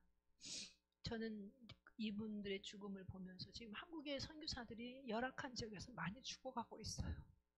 코로나가 장기화되고 그래서 그 사람들이 코로나가 걸리니까 피할 수가 없어서 걸리고 나면 의료시설이 너무 열악하니까 지금 우리 통합측에서 20명 이상의 선교사님들이 돌아가셨어요. 저는 이런 것들을 보면서 제가 우리나라의 복음이 처음 들어왔을 때 미국에서, 캐나다에서, 영국에서 20대 그 귀한 젊은이들이, 여러분 토마스 목사님이 우리나라 대동강변에서 처음으로 성경을 전해주고 그 제너럴 셔먼우의 그 통역관을 들어왔다가 박춘권이라는 사람에 의해서 그 죽임을 당했잖아요. 그 토마스 목사가 그 죽은 나이가 26인가예요. 근데 얼마나 우수한 목사님이었냐면 13살에 미국의 그 영국의 옥스퍼드 대학의 장학생으로 입학 허가를 받은 청년이에요. 그리고 이 사람이 결국은 이제 그 옥스퍼드 대학 졸업하고 그리고 목사가 되고 선교사가 돼서 24살에 중국 선교사로 들어왔어요. 그 아내가 중국에 들어와가지고 25살에 풍토병으로 죽었어. 그러고서 한 조선에 복음을 전하겠다고 그 통역관으로 머리가 비상한 사람 조선어를 배워갖고 들어왔다가 그렇게 목베임을 당해서 죽은 거예요. 우리나라에 복음이 들어와서 우리가 지금 예수 믿는 것은요, 그 사람뿐만 아니라 잔 헤론이라는 의사도 한국에 들어와서 그 이질이라는 전염병에 걸려가지고 너무나 비위생적이고 그리고 치료받을 수 없어요. 자기 나라로 미국이나 캐나다로 돌아가면 다 치료받을 수 있는 병들이에요. 그냥 돌아가고. 지금 양화진에 가면 선교사 묘가 한 160개, 166개가 있는데 아이들의 묘가 3분의 1이에요. 부모하고 같이 왔다가 그렇게 열악한 지역에서 그렇게 죽어간 아이들. 우리가 지금 예수 믿는 거 그냥 믿는 거 아니에요. 그런 그분들의 목숨 바친 헌신과 기도와 눈물이 있기 때문에 오늘 우리가 복음을 들은 거고, 한국의 복음의 빚진 나라로 선교하러 나간 우리 선교사들이 지금 그렇게 이 전 세계가 이런 무서운 전염병에 그 걷잡을 수 없는 소용돌이 속에서 젊은 선교사님들이 그렇게 그 어려움을 당하고 있는 걸 보면서 너무 가슴이 아픕니다. 여러분 기도해 주시기 바랍니다. 나만 건강하다고, 그리고 우리가 뭐 길게 산다고 무슨 의미가 그렇게 크게 있어요? 그렇지 않습니까? 바르게 살다 가야지. 자, 불 가운데서 구원받은 롯과 그 아내가 멸망당하는 것을 보게 됩니다. 현대 사회를 표상하는 소돔과 고모라가 멸망한 시간이 임박하였는데도 그 속에 살고 있는 사람들은 아무도 알지 못했습니다. 이게 문제죠. 지금 코로나가요. 여러분 코로나가 왜 온 것 같습니까? 이게 전 세계를 휩쓰는 이런 재앙이요. 왜 왔다고 생각해요? 우리가 마스크 쓰고 코로나만 안 걸리면은 다가 아니잖아요. 하나님 왜 이것을 허락하셨습니까? 우리가 이때 무엇을 해야 됩니까? 우리 믿는 사람들은 심각하게 질문을 던지고 나가야 될 줄로 믿습니다. 한국교회가 해야 될 일이 무엇입니까? 예수 믿는 내가 해야 될 일이 무엇입니까? 지금 한국교회가 하나님의 특별한 은총으로 막 부흥되고 선교제, 선교사들 보내고 먹고 살만하니까 교회들이 너무 부패해 가고 있어요. 지도자들도 그렇고. 다시 새로워져야 될 줄로 믿습니다. 정말 첫사랑으로 돌아가야 되고요. 예수님으로 새로워져야 돼요. 주님이 말씀하시는 게 있어요. 우리가 이때 나 병 안 걸리고 나만 건강하면 되고 이게 아니고요. 하나님이 왜 허락하시는지 이 상황을.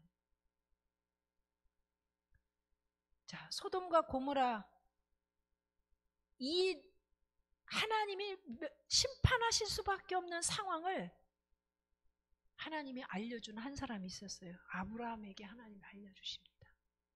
아브라함에게 자기를 버리고 부자 되겠다고 잘 살겠다고 떠나버린 그 조카가 살고 있는 그 소돔과 고모라 땅을 하나님이 불과 유황으로 멸망하겠다 알려주잖아요. 근데 보통 사람 같으면 아유 그놈의 자식 그곳을 선택해 가더니 이제 불맛을 보게 생겼구만. 그러고 그냥 방심했을 수도 있어요. 아브라함 기도하는 거 보면 기가 막힌 기도를 하는 것을 보게 돼요. 얼마나 50명, 의인이 50명이라도 멸망시킬 겁니까? 창세기 18장에 보면 45명, 40명, 30명, 20명, 10명 6번이나 하나님 제발 제발 제발. 그래도 하나님이 의인 10사람이 없어서 멸망시킨다. 근데 하나님이요, 그 아브라함이 왜 그 기도하는 줄 알았어요. 조카 롯, 자기를 배신하고 떠난 조카 롯에 대한 사랑을 하나님 보셨기 때문에 그 성을 멸망시키는 중에도 하나님이 아브라함을 생각하사, 이 창세기 19장에 보면 아브라함을 생각하사 조카 롯을 그곳에서 끄집어냈다. 우리가 영이 살아있으면 우리 때문에 우리 자녀들이 살고 우리 가정이 살고 이 나라가 사는 줄로 믿습니다. 이게 영적인 놀라운 비밀이에요.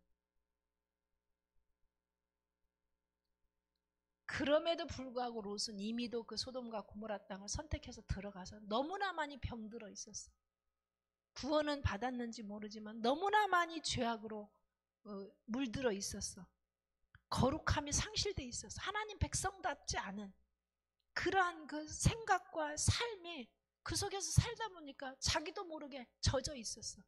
그래서 그 아브라함을 생각하사 조카 롯을 천사들이 끄집어내 왔음에도 불구하고 그곳에서 자기가 배우려고 해서 배운 것은 아닌데 자기 몸에 들어와 있는 그 어둠의 영역들을 떨쳐버리지 못하고 구원받았으면 얼마나 노아처럼 예배를 드리고 하나님의 약속을 따라서 그렇게 경건한 자손이 계대가 됐네. 그러기는커녕 오히려 하나님이 정말로 저 후손들은 절대 나를 만날 수가 없다. 얼마나 하나님이 싫었으면 그렇게 말씀을 하셨겠어요. 우리가 이 땅에 살면서 어떻게 살아야 될까 하는 것을 굉장히 무섭게 하나님 말씀하시는 거예요. 자, 하나님의 사자는 롯의 가정을 억지로 끄집어냈어요. 가정을 구원시키는 데는 억지로라도 사용할 필요가 있는데요. 자, 여기 가족들의 반응을 한번 보겠습니다. 롯과 사이들의 반응을 보겠어요. 14절 말씀. 19장 14절 말씀. 롯이 나가서 그 딸들과 결혼할 사위들에게 말하 이르기를 여호와께서 이 성을 멸하실 터이니 너희는 일어나 이곳에서 떠나라 하되 그의 사위들은 농담으로 여겼더라. 이 얼마나 안타까워요. 그 장인 될 사람 얘기를 하는데 하나님 말씀을 전해주는데 뭐로 여겼대요? 농담으로 여겼대요. 여러분이 여러분 자녀들에게 얘기하는데 자녀들이 여러분 하나님 말씀을 농담으로 여겼다면 그 롯의 삶이 어땠다는 얘기고 롯의 이 사위들의 마음밭이 어땠다는 얘기겠어요. 그리고 15절 말씀 보십시다. 15절 말씀.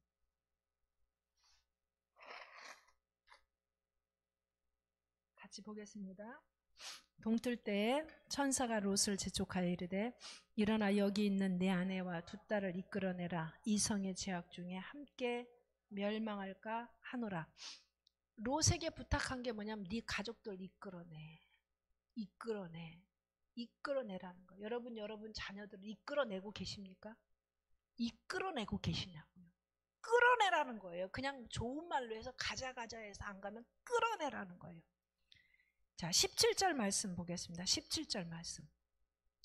그 사람들이 그들을 밖으로 이끌어낸 후에 이르되 도망하여 생명을 보존하라. 돌아보거나 들에 머물지 말고 산으로 도망하여 멸망을. 여기 중요한 말씀이에요. 도망하여 생명을 보존하라. 그 다음에 돌아보지 마라. 들에 머무르지 마라. 산으로 도망해서 멸망하며 나라. 이 세 가지 되게 중요한 얘기예요. 돌아보지 말라는 건 미련 두지 말라는 거예요. 어디를 돌아보지 마라? 소돔과 고모라 성을 돌아보지 마라. 여러분 세상을 돌아보지 말아야 되는, 하나님이 사랑하지 않은 것들을 돌아보지 말라는 얘기예요. 존 버년이라는 철로 역정을 쓴 존 버년은 이 세상에 대해서 뭐라고 표현하느냐면 세상은 마취국이다. 마취시키잖아요, 의사들이. 왜 마취시켜요? 감각이 없게 만든. 세상에 취하면은요 영적인 감각이 마비된다는 거예요. 마취국과 똑같다. 또 하나는 물거품 같다. 물거품 뭐예요? 사라져버리는 거예요. 세상은 사라져. 두 가지 표현을 세상에 대해서. 마치 예를 들면 꿀독에 빠져버린 파리의 운명과 똑같은 것이다. 그렇게 표현합니다. 세상이 얼마나 세상이 달콤한지. 파리가요 달아서 조금씩 나중에 들어갔는데 몸이 꿀 속에 퐁당 빠져버려서 나중에 꿀에 붙어버려갖고 나올 수가 없어. 그래서 죽어버렸어. 이게 세상이라고 표현하고 있습니다. 자, 들에 머무르지 마라. 이건 뭐예요? 자아와 세상에 안주하지 말라는 거예요. 안주하지 마라. 자기 욕구, 자기 중심적인 그 어떤 모든 사고와 삶의 틀, 자기 경영, 자기가 뿌리가 돼서 나오는 그 모든 것들에 머무르지 마라. 여러분, 우리 하나님 백성은 하나님께로 돌아가야 됩니다. 하나님께 뿌리를 내려야 됩니다. 시편 1편에 여호와의 말씀을 주야로 묵상해서 준행한다는 건 뭐냐면 하나님께 뿌리를, 거기 여호와의 말씀은 문자적인 게 아니에요. 말씀이 곧 육신이 되어 오신 분이 누구예요? 예수님이세요. 하나님을 묵상하라는 얘기예요. 율법적으로 문자를 묵상하라는 얘기가 아니에요. 하나님이 뭐라고 말씀하시는지 그분이 말씀하신 대로 자르나 오르나 치우치지 말고 그 말씀대로 행하라. 그래야 우리가 하나님께 뿌리를 내릴 수가 있는 거예요. 자기 뿌리를. 교회에서 목회를 하든 신앙생활을 하든 자기 뿌리로 충만한 분들이 있어요. 목회 성공에 대한 야망과 욕구가 충만한 자기 뿌리예요. 우리는 예수님께 뿌리를 둬야 될 줄로 믿습니다. 주님이 하라는 대로, 주님이 이끄시는 대로 내려놔야 돼요. 손을 놔야 돼요. 부흥에 대한 욕망도 내려놔야 돼요. 축복에 대한 욕망도 내려놔야 돼요. 누구를 붙잡아야 돼요? 하나님을 붙잡아야 돼요.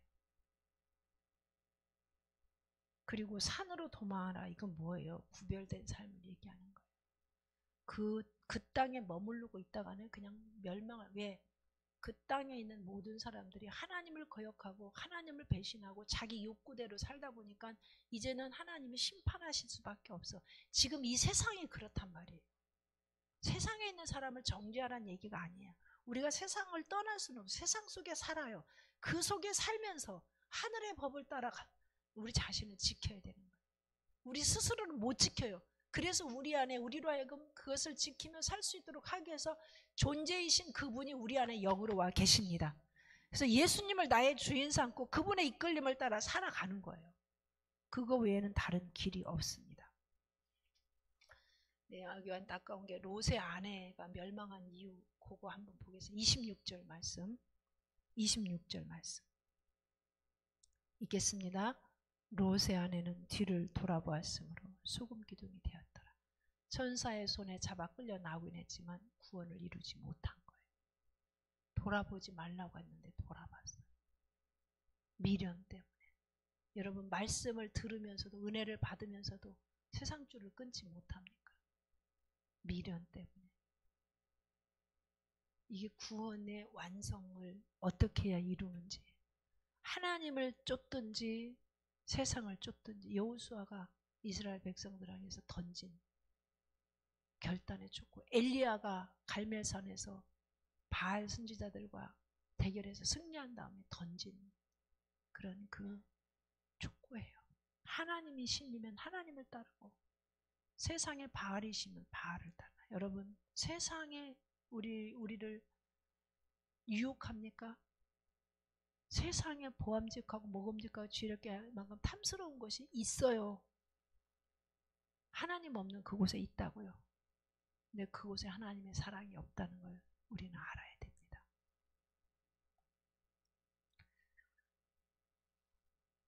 하나님 아버지, 오늘 우리에게 주님이 말씀하시고자 하는 음성 들을 길을 주옵소서.